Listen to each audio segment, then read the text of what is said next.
Hey, welcome! Today we're diving deep into the world of Hindu inheritance law to unravel this really fascinating legal puzzle.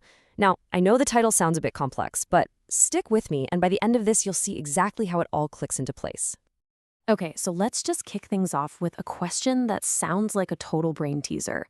Can an inheritance have its own inheritance? It sounds like a paradox, right? But believe it or not, this is the core idea we're going to unpack today.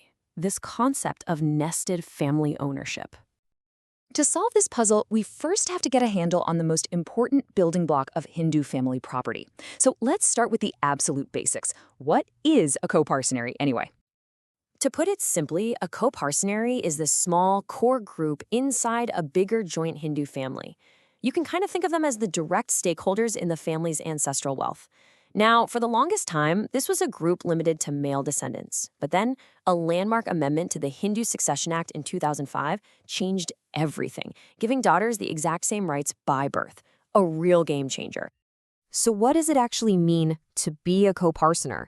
Well, it's a pretty powerful status. For starters, you get a right to the property just by being born into the family. It's not something you have to wait for.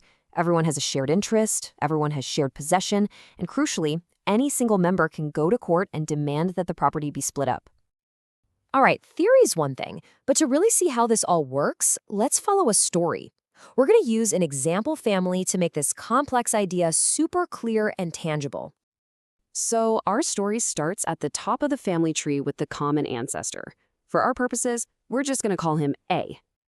And A has 3 sons, B, C, and D. This is our second generation, the next link in the family chain. Now, this family, they all share a big piece of ancestral property that's been passed down through the generations. We're going to call this asset Property X. So this group right here, A and his 3 sons, B, C, and D, they make up our first big coparcenary. All 4 of them have a shared, undivided interest in Property X. Simple enough so far. Okay, but here's where the plot thickens. A new branch of the family starts to form, and along with it comes a whole new piece of property. This is where our puzzle really starts to take shape. So, one of the sons, D, decides to move away. He works hard, makes his own money, and buys property Y. Now, this is absolutely crucial. Because he bought it with his own funds, it's what's known as self-acquired property, which is totally different from the ancestral property the family already shares. Life goes on, and D starts his own family. He has 2 sons, G and H. This is our third generation, a brand new branch on the family tree. So what happens to D's self-acquired property Y? Well, this is where the magic of the law really kicks in. The moment he has sons, that property basically transforms. It becomes the joint family property for his new immediate family unit. That's D, G, and H. And bam, this is it. This is our core concept in action. We now have a smaller coparcenary, D, G, and H, with their claim on property Y, that is literally nested inside the larger one of A, B, C, and D with their claim on property X. So now that we have these 2 family units living side by side, how in the world do we figure out who gets what? Let's get into the numbers and see how this whole puzzle gets unraveled. All right, just to make sure we're all on the same page, let's recap. We've got the original big coparcenary, A, B, C, and D, all sharing the ancestral property X. And then, nested inside, we have the new, smaller one, D, G, and H, with their claim on property Y. 2 separate but connected units. Okay, let's start with the big ancestral property, X. In that pot, son D has an equal claim along with his father A and his brothers B and C. That's 4 people, which means 4 equal shares. Pretty straightforward, right? So D's piece of that original family pie is exactly 1/4. Simple as that. Now let's zoom in on D's own immediate family and their property Y. In that smaller group, his son G has an equal claim alongside his dad D and his brother H. That's 3 people, so that means 3 equal shares. So G is entitled to 1/3 of his immediate family's property, which is property Y. Okay, here it is, the final step that ties everything together. Because G is a coparcener with his father D, he has a claim on all of D's ancestral property.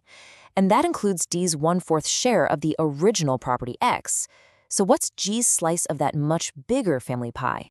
We just do the math. It's 1/3 times of his father's 1/4 share, which comes out to 1/12. And just like that, our puzzle is solved.